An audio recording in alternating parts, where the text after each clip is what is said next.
Hi, I'm Larry Dignan with Constellation Insights, and we're here with Kristie Grinnell from TD SYNNEX. How you doing? Very good. So glad to be here with you. Congratulations on the BT 150. Happy to have you in the club. Thank you so much. Proud to carry my black card and be a part of the club. Oh, you got the black card. Yeah, I got Very the black nice. card. Yeah. All right. So I guess let's just start off. Tell me what TD SYNNEX does, and kind of how you're thinking about your AI strategy. Absolutely. So we are a large technology global distributor, one of the largest around APJ, Europe, North America, and Latin America. We work with the vendors to understand their product and to bring it to market for resellers who then bring it to our joint end customers, if you will. So we have the fortune of having a very forward-thinking CEO who is all in on technology and very all in on AI. And with our growth plan, and we have been growing as the technology supply chain continues to grow, we want to grow our business with the use of AI.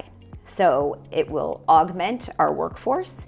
We envision a hybrid workforce going forward for operating with excellence, but we also envision that the future of distribution will become more digital as well. Now, we don't think that the human will ever completely be out of the loop, but we do think that those two arms make it imperative that we become what we call an AI-Fluent company, where everybody in TD SYNNEX can speak AI, meaning know when to use an agent, know when to use Gen AI, know when to use machine learning, know when to even use a bot versus that toolkit, so that we can continue to get more efficient in the way that we grow and grow in ways that we might not grow if we didn't have those tools at our disposal.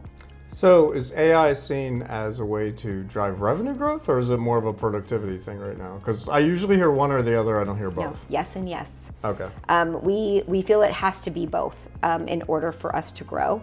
And part of this is, number one, our customers want the same experience, want us to have the same experience as they do. So when they're trying to buy something, when they're trying to figure out, what is the best bundle of software and hardware that is going to meet a customer need, when they're trying to figure something out, they want us as TD SYNNEX employees to be able to walk them through where they are on that journey themselves digitally. So we want the same view. So there's a revenue piece to that. But then on the inside, being a large global distributor, we absolutely see that we're going to have to find the efficiencies in our own company, so that as we grow that revenue, we're growing our profit as well. So what's your take on using, obviously the company's been formed through, a few mergers, been around for a while. There's a decent amount of tech debt laying around. Absolutely. How do you see AI agents sort of collapsing that tech debt or abstracting it away? Or I guess, how do you think about that in terms of architecture? Yeah, so the overall premise is that we want to create what everybody's calling the AI factory, right? Mm-hmm. We see that need. And that factory is going to have to be able to talk to the data as inputs, as well as the applications as inputs, and create essentially new agents that become the new applications, overriding some of that tech debt that we have, right? And if we can do that well, and it's not going to happen overnight, right? That's the thing, that everybody wants this to happen super fast and tomorrow. Right. But we need to build enough of that platform with all of the agent protocols and standards and security in order to make that happen and become reality. But then our goal would be that one by one, those agents will help us start to take a little bit of the tech debt away, kind of eating the elephant one agent at a time. Right. And would that also, enable you to be more agile when it comes to supply chain shocks? Because I guess you see one almost weekly at this point, right? Definitely. Well, and that's if we do the factory right, and I come from a manufacturing background, and there was the concept of common tooling, right? And if all of a sudden trucks were selling more than sedans, you would switch the tooling out and have all of your assembly lines deliver for trucks rather than for the sedans. And so very similarly, the AI factory needs to work so that your agents can do the same thing and switch, for where the supply chain is really driving that growth, that need from our vendors and our customers. And so if we do it right, the AI factory becomes plug and play for how that might look, depending on the vendor, depending on the customer, depending on the new technology and the supply chain changes that are coming our way.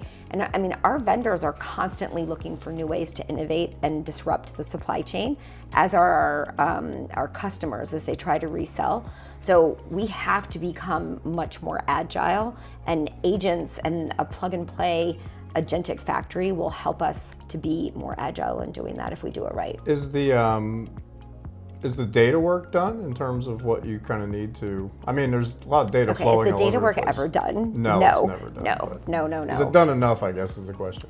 It's done at a starting point, right? So, the approach we're using is that you just have to pick a domain and say, this is where we're going to start. And then we can go forward. Now, the good news is, and I've only been with TD SYNNEX for just under a year, but focusing on getting a global data lake and understanding what that looks like has been key for the company over the last several years. So we have all the tools in place. Ensuring that we know how to get the value out of that is now where we're looking as how we do that. And we're actually challenging our leadership as well as our employees to think about, how can you use this, and where do you think you're going to get the biggest bang for our buck? And if we do that right, then that helps us to not try and boil the ocean with our data, because as a technology distributor globally, we have so much data. And because we've been around for so long, we have so much data, right? And then because we came together through merger and acquisition, it can be messy. So we just have to really focus on one area first, and I don't want to give too much away in case our competitors are listening, but we'll focus on one domain first and do that at a time, and based on that then will help us to grow. The way I see it, you think about this agentic factory that we're trying to build. You started as this tiny little startup. Think about HP in the garage, right? Two guys in a garage. This is like, 2 agents in a box, right? So like, how do we have them start? And then all of a sudden we're gonna grow that. And that takes all of that to be cleaned up as we go. How do you think through use cases? So we're actually, we are not trying to get to the nth level of ROI on every use case, because that is, by the time you figure that out, it is just going to take too long. Like, and there has to be hundreds. 10 agents could have been created in the time you're trying to figure that out. So the concept instead is to think about, how much value do we think it's going to drive, and back of the envelope math. How many people will this help to become more productive, or how big is the market that we're trying to have this agent help us look at, which kind of increases the size of the bubble in terms of impact. And then, is it global scale? Is it only for one region? Is it only for one country in a region?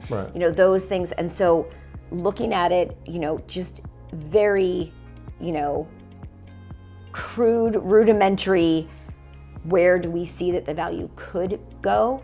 And then the ones that are the bigger bubble that impact the most people, then that's what we're gonna go with. Now, there's a lot of, somebody said yesterday, there's a lot of art and science to this. It is art and science, and so our leadership is looking at that and saying, yeah, that's the bet I wanna place, my token on, but we just have to start somewhere and see where they're gonna go. I think that will change as we start to mature our factory and think about what that looks like, you're going to get to a point of saturation when you're like, wow, this compute's really expensive. And, right. How do we go forward? And so we might start to become more, particular about that. But in the meantime, we just want everybody to feel that they have the ability to get started and to do something that's going to drive value for TD SYNNEX. Anything I didn't ask that I should have?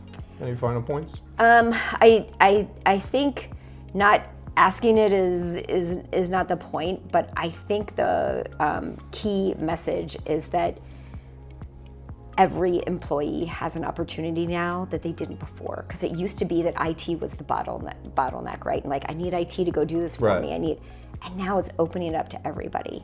And driving that change, it's really not about the technology at this point. It's about the education, the knowledge, and the know-how of your employee base. Do they understand your business? Do they understand the process? Do they understand the value chain and where they could disrupt it?